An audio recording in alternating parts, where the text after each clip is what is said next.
Ayan kabundok, pinuntahan ko pala itong taniman ko ng palay kasi tiningnan ko kung may kalabaw na naman na nakatali.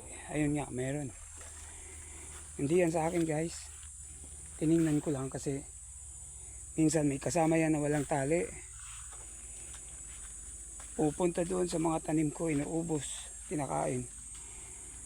Katulad nung nakaraan guys, yung mga tanim kong kamote, wala akong napakinabangan dahil sa kalabaw. Dito nila kasi pinapakain. Ayan.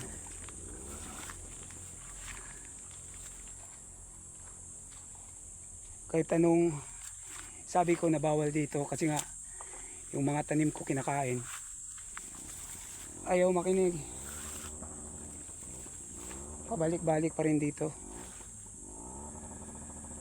Yan guys,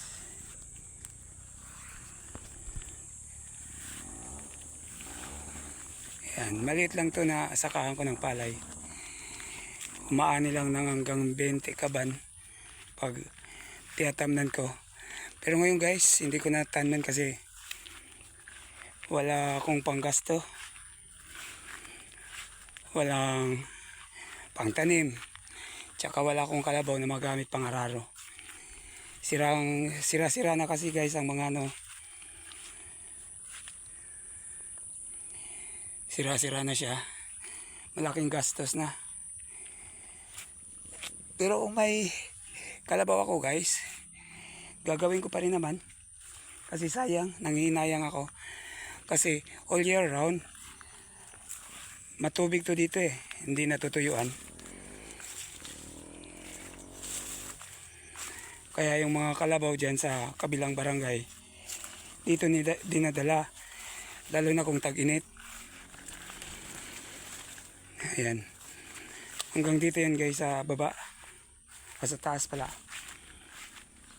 wala dito sa taas hanggang doon sa baba.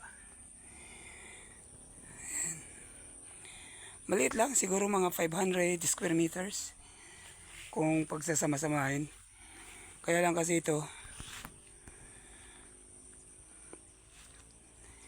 bundok, sa ano lang ng bundok, palibot yung bundok. Ayan ha. Ayan.